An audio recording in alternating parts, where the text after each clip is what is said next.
I want to first establish a truth, that there is no one who has ever walked the earth who's perfect except the Lord Jesus Christ. And so every person struggles with sin. We were born in sin. We commit sin. Everybody's sinful. I struggle with sin. The great Apostle Paul, who's heralded as probably one of the greatest preachers in the entire history of the world after Jesus himself, he struggled with sin, and he documented that. In Romans chapter 7, in the back half of Romans chapter 7, Paul said, the things I don't want to do, I keep finding myself doing. And the things that I should be doing, I don't do. And if you read the back half of Romans 7, you'll see a godly man confessing his struggle with sin, although he does not tell us what that sin is, he struggles. So we need to establish that right now, because it's important for people to understand that the scriptures have not been sanitized. The scriptures is a historical record of real men like you and I who have struggled with sin, like Moses, who was a murderer, and Paul, who struggled with sin, and David, who struggled with sin. So that's number one, right? And so my struggles with sin is common to all men, right? I struggle with things like pride, arrogance, jealousy, covetousness, lust, all these things that have passed through my heart. These are common struggles that I've struggled with, especially in this season of my life where things are growing around me so fast. It's very easy for me to struggle with pride. The last time I felt pride creep up in my heart, I told my staff I had to go away. I told my staff, and I locked myself in a hotel room for a week with a bottle of water, a jug of water, a notepad, and a Bible, and I had to spend a week with the Lord in fasting and prayer to wring that pride out of my heart. I started feeling some kind of way because of the growth of our church. And so what sin looks like to me is the same thing it looks like to you, right? You see women, you feel some kind of way, don't you? Absolutely. We real men in here, right? Right. I know you're a lady in here, but let's just keep it real. Right. Keep it 100. It's not like you blind, right? You see women, you feel some kind of way, right? You're doing good on your podcast, you feel prideful. You see a dude with another car, you feel covetous. You see somebody with a better house, you feel jealous. Men, the struggles of men is common. We just front like we're perfect, but we're not honest enough to have these conversations. So I think all the struggles of men are common. And I think we do ourselves a disservice, like spiritual leaders do the culture a disservice, by creating veneers of perfection.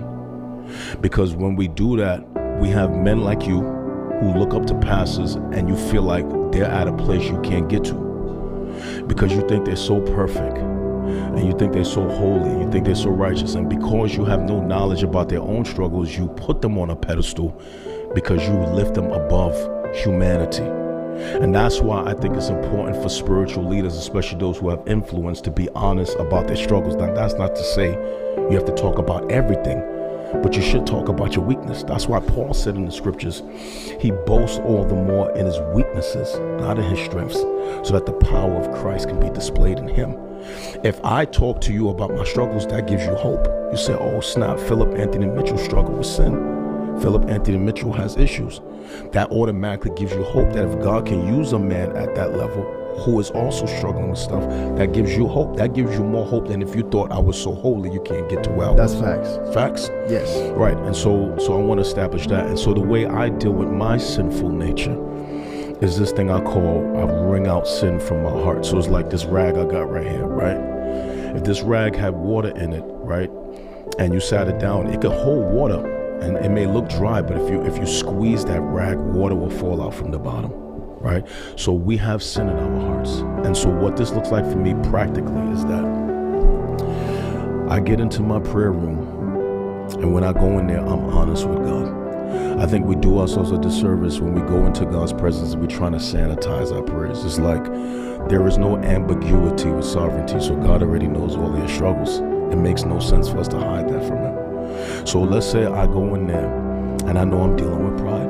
It's in my heart. It's like the water in this rag. I go in there and I start crying out to God. God, I feel pride in my heart, and I'm asking you to wring this pride out of my heart. And I'm praying all the time, God, I pray you would give me the ability in my heart to hate the things that you hate and to love the things that you love. God, I pray you would create in me a heart that is pure. And I pray you create in me a consecrated interior life. And so I'm constantly crying out to God, Lord, create in me an interior life that is pleasing to you. I want to have thoughts that is pleasing to you. I want to have words that is pleasing to you. I want to live in the dark in such a way that if somebody followed me all day, they would say, this is truly a holy man. So I'm constantly wringing out of my heart the sinful things that is coming up in my heart. If lust gets in there, I got to wring that out. If pride gets in there, I gotta wring that out. If jealousy gets in there, I gotta wring that out. If selfish ambition gets in there, I gotta wring that out. If I start feeling myself because of comments on social, I gotta wring all of that out. This is me doing the work to keep my heart pure as best as possible, because you are responsible for the cultivation of your own heart. Nobody's not gonna do that for you. You see what I'm saying? Nobody's not gonna do that for you. And so because I take very serious the calling God has put on my life and the amount of people I'm responsible for, I don't want to be preaching on Sunday and have a duplicitous life. I want to have a life that matches what I preach. And so I got to do the hard work every week of wringing out sin from my heart. I want to be a holy man, not from a sermon, but from what God sees in my heart. And this is why David said to the Lord, he had this prayer. David said, he said, "Oh Lord, search my heart and see if there's anything wicked in my heart. And if there's anything wicked in there, you'll deal with that and lead me to the paths of righteousness." That is David wringing out sin from his heart, because there's things in our hearts that we can't see, but God sees.